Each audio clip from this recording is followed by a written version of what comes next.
Hello, Sales Mastery.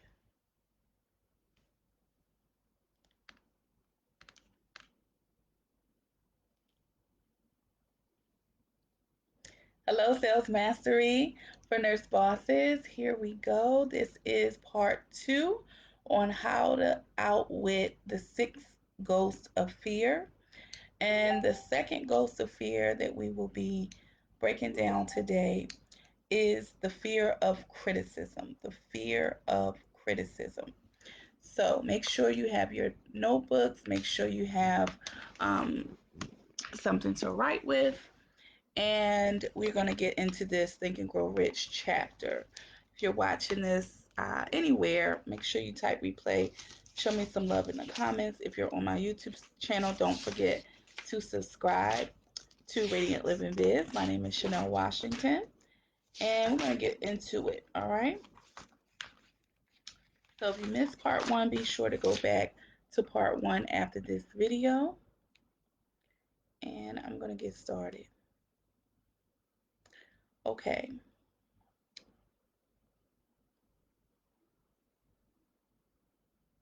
So just to recap, the six basic fears, there are six basic fears with some combination of which every human suffers at one tune or another.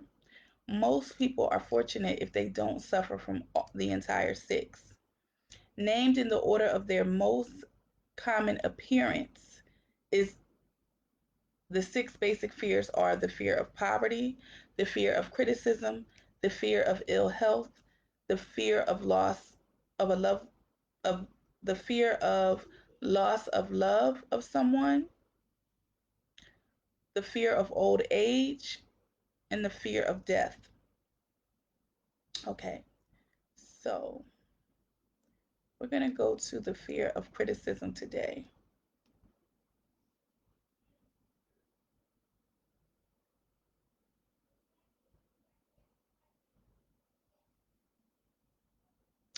The fear of criticism. Just how man originally came by this fear, no one can state definitely. But one thing is certain, he has it in a highly developed form. Some believe that this fear made its appearance about the time that politics became a profession. Others believe it can be traced to the age when women began to concern themselves with styles and wearing apparel. This author, being neither a humorist nor a prophet, is inclined to attribute the basic fear of criticism to that part of a man's inherited nature which prompts him not only to take away his fellow man's goods and wares, but to justify his action by criticism of his fellow man's character.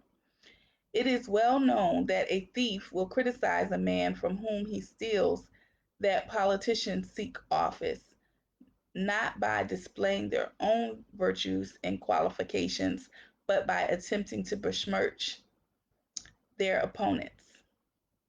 The fear of criticism takes on many forms, the majority of which are petty and trivial. Bald headed men, for example, are bald headed for no reason than the fear of criticism. Heads become bald because of the tight fitting bands of hats, which cut off the circulation from the roots of the hair. Men wear hats not because they actually need them, but mainly because everyone is doing it. The individual falls into line and does likewise, lest some other individual criticize him. Women seldom have bald heads or even thin hair because they wear hats which fit their heads loosely and only in the only purpose of the hats being adornment. But it must not be supposed that women are free from fear of criticism. If any woman claims to be inferior to man with reference to this fear, to be superior to man with reference to this fear, ask her to walk down the street wearing a hat of vintage 1890. The astute manufacturers of clothing have not been slow to capitalize this basic fear of criticism. with which all mankind has been cursed.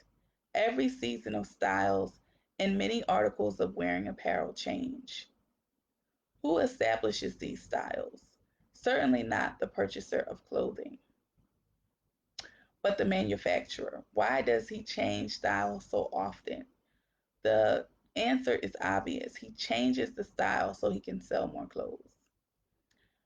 For the same reason, the manufacturers of automobiles, with a few rare and very possible exceptions, change styles of models every season. No man wants to drive an automobile which is not in the latest style, although the older model might actually be the better car. We have been describing the manner in which people behave under the influence of fear of criticism, as applied to the small and petty things of life. Now, let us examine human behavior when this fear affects people in connection with more important events in a relationship.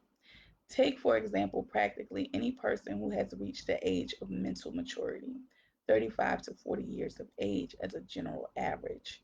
And if he could read the secret thoughts of his mind, you would find a very decided disbelief in most of the fables taught by the majority of the dogmatists and theologians a few decades back. Now,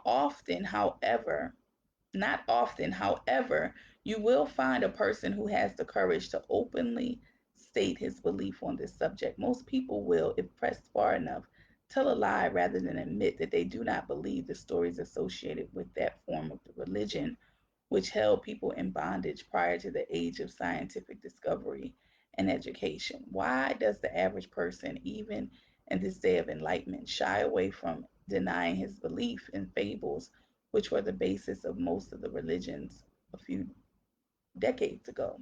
The answer is because of the fear of criticism. Many men and women have been burned at the stake for daring to express disbelief in ghosts. It is no wonder we have the inherited consciousness which makes us fear criticism. The time was, and not so far in the past, when criticism carried several punishments. It still does in some countries. The fear of criticism robs man of his initiative, destroying his power of imagination, limits his individuality, takes away his self reliance, and does him damage in 100 other ways. Parents often do criticize irreparable injury by criticizing them, often do their children irreparable injury by criticizing them. The mother of one of my boyhood chums used to punish him with a switch almost daily because always completing the job with the statement, "You'll land in the penitentiary before you're 20." He was sent to a reformatory at the age of 17. Criticism is the one form of service of which everyone has too much.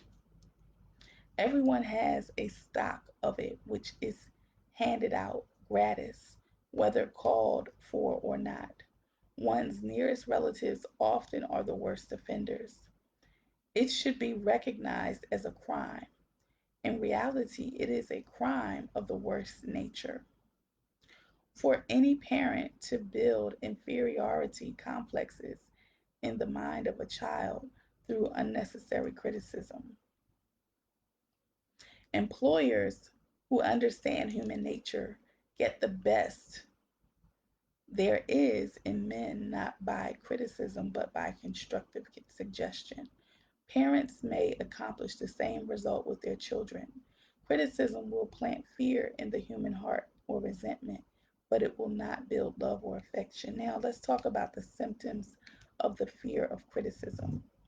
The fear, this fear is almost as universal as the fear of poverty. Okay, hold tight for me 1 second, guys.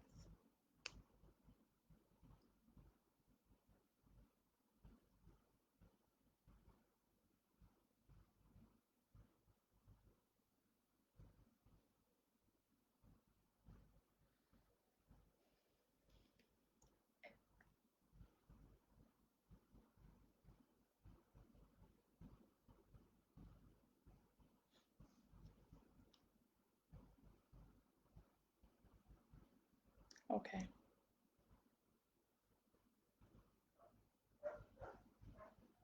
All right.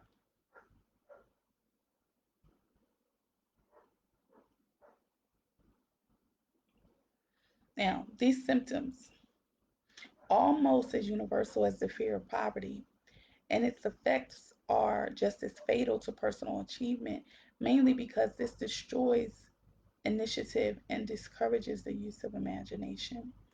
The majority symptoms of the fear are the major symptoms of the fear are number one, self consciousness, number two, lack of poise, number three, personality, number four, inferiority complex, number five, extravagance, number six, lack of initiative, number seven, lack of ambition. Let's break this down. Self consciousness, generally expressed through nervousness, timidity, I can never get this word, being timid in conversation and in meeting strangers, awkward movement of the hands and limbs, shifting of the eyes, lack of poise, ex- expressed by lack of voice control, nervousness in the presence of others, poor posture of body, and poor memory. Personality, lack of firmness of decision, personal charm, and ability to express opinions definitely. The habit of sidestepping issues instead of meeting them squarely, agreeing with others without careful examination of their opinions.